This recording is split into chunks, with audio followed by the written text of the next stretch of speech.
কিছুদিনের নতুন আগামী ঈদে এই রোজার ঈদ বা বকরিদের এই ছবিটা সঞ্জয় সামাদ্দার, মুশারফ করিম, আমি, কাশিয়া ফারিন, ফিরফুল রাজ, আমরা সবাই আছি।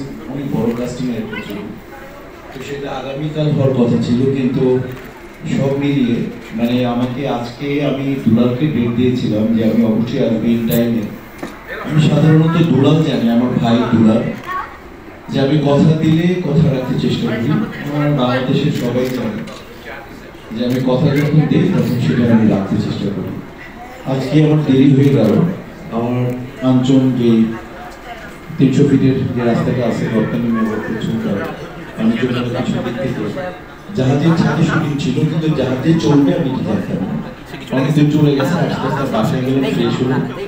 আমার ওয়াইফও আসতে চাইলেন, কিন্তু ঠিক আছে তাহলে আজকে যাই। Life time achievement.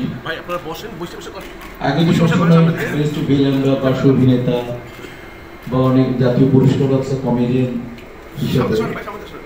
তো এখন বোঝা যাচ্ছে লাইফ অ্যাচিভমেন্ট পাওয়া মানে হচ্ছে আমি বুড়ো হয়ে যাচ্ছি। বোঝা যাচ্ছে যে না, আমার রিটায়ারমেন্টের বয়স চলে আসতেছে। আমি বাংলাদেশ টেলিভিশন রিপোর্টার অ্যাসোসিয়েশনকে জানাই আমার হৃদয় নিংড়ানোর শুভেচ্ছা, ভালোবাসা।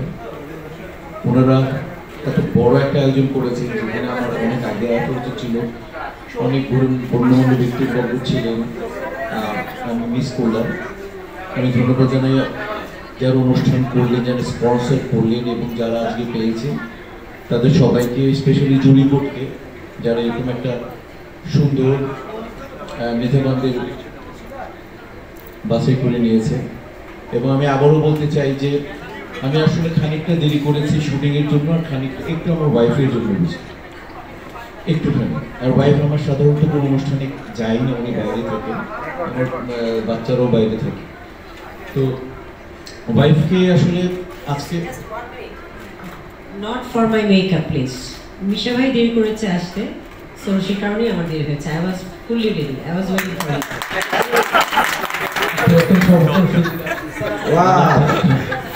না না, খানিকটা বললাম, খানিকটা দেরি হয়েছে। তো আমি তো নিজের আমি ক্ষমা চেয়ে দিলাম। যাই হোক, আর এই পুরস্কারটা আজকে মানে এই পুরস্কারটা কি আমি পাইছি নাকি পাইনি এখন? এই পুরস্কারটা সবাইকে আসলে আমি পুরস্কারটা আমার ওয়াইফকে ডেডিকেট করতে চাই। কারণ আসলে মিশা সওদাগর হওয়ার পিছনে তো আমার জীবনটা সবাই সাংবাদিক ভাইরা জানে, খুব ছোট জীবন। শুটিং আমার ধর্ম, আমার কর্ম, আমার ধর্ম, আমার বাসা, এর বাইরে আমার জীবন না। তো সেই জায়গা থেকে আমি আসলে সম্মানিত এবং গর্বিত।